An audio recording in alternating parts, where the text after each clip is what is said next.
Hi friends, வணக்கம். திருநெல்வேலி சமையல் சேனலில் நம்ம சமையல் வீடியோ போட்டு ரொம்ப நாள் ஆச்சு. இன்றைக்கி வந்து நம்ம சேனலில் வந்து ஒரு சப்ஸ்கிரைபர் கேட்டிருந்தாங்க, கருப்பு உளுந்து வச்சு இட்லி ரெசிபி போடுங்கன்னு சொல்லிட்டு. அதுக்காக தான் இந்த வீடியோ. தேவையான பொருட்களை இப்போ பார்த்துடலாம். ஒரு 5 டம்ளர் அளவுக்கு இட்லி அரிசி எடுத்துருக்கு. அது போக உளுந்து வந்து கருப்பு உளுந்து தான் வச்சு நம்ம இன்றைக்கி இட்லி செய்ய போகிறோம். அதுக்கு வந்து 1.25 டம்ளர் அளவுக்கு நம்ம கருப்பு உளுந்து எடுத்துக்க போகிறோம். இது கூட வந்து கொஞ்சம் வெந்தயம் ஆட் பண்ணிக்கிட போகிறோம். வெந்தயம் ஆட் பண்ணிங்கன்னா இன்னும் கொஞ்சம் நல்லா வாசமாக இருக்கும். இப்போ இதை நல்லா கழுவி தண்ணி ஊற்றி ஊற வச்சிடலாம். பார்த்தீங்கன்னா தண்ணி விட்டு நல்லா ஊற வச்சாச்சு. இது வந்து ஒரு 4-5 மணி நேரத்துக்கு ஊறட்டும். இது வந்து பார்த்தீங்கன்னா நம்ம இட்லிக்கு அரைக்கிற மாதிரியே தான். ஆனால் இந்த உளுந்தில் உள்ள கருப்பு தொலியை வந்து நம்ம எடுக்காமல் அப்படியே அரைக்க போகிறோம். இது வந்து பார்த்தீங்கன்னா ஒரு 4-5 மணி நேரம் ஊறட்டும். அதுக்கப்புறம் நம்ம பார்க்கலாம்.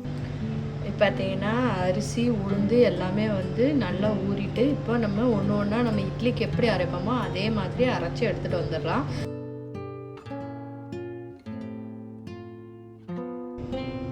பார்த்தீங்கன்னா மாவு எல்லாத்தையும் தனித்தனியாக அரைச்சி வச்சாச்சு. இந்த மாவு வந்து நம்ம கருப்பு உளுந்து போட்டு செய்கிறதுனால இந்த மாதிரி கொஞ்சம் கருப்பாக தான் தெரியும். இதை வந்து நம்ம இன்றைக்கி புளிக்க வச்சிடலாம். நான் வந்து இந்த மாவு பார்த்தீங்கன்னா கொஞ்சம் லேட்டாக தான் அரைச்சிக்கிறேன். ஏன்னா நம்ம ரொம்ப நேரம் புளிக்க வச்சோம், ரொம்ப நேரம் விட்டோன்னா நம்மளுக்கு வந்து ரொம்ப புளிப்பாயிரும். அதனால நான் ஒரு 7 மணி வாக்கில் தான் நைட்டு வந்து அரைச்சி வைக்கிறேன். இது வந்து காலையில் ஒரு 6 மணிக்கு நம்ம இட்லி ஊற்றுறதுக்கு கரெக்டாக புளிப்பு வந்து கரெக்டாக இருக்கும்.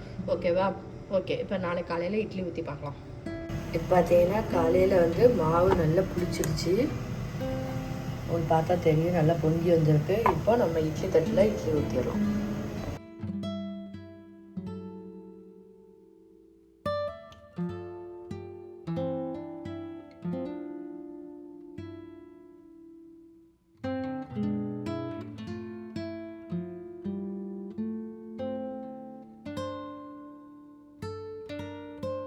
பார்த்தீங்கன்னா இட்லி வந்து சூப்பராக அவிஞ்சிருச்சு. நான் ஏற்கனவே வந்து 3 இட்லி எடுத்துட்டேன். அது வந்து நான் வீடியோவில் எடுக்க முடியலை.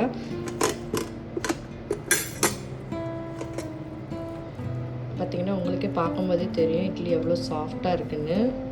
இப்போ இதை இந்த பிளேட்டுக்கு மாற்றிடலாம். இதுக்கு பார்த்தீங்கன்னா நான் வந்து தேங்காய் சட்னி மிளகாத்தூள் போட்டு அரைச்சிருக்கேன். சும்மா காரசாரமாக சூப்பராக இருக்கும்.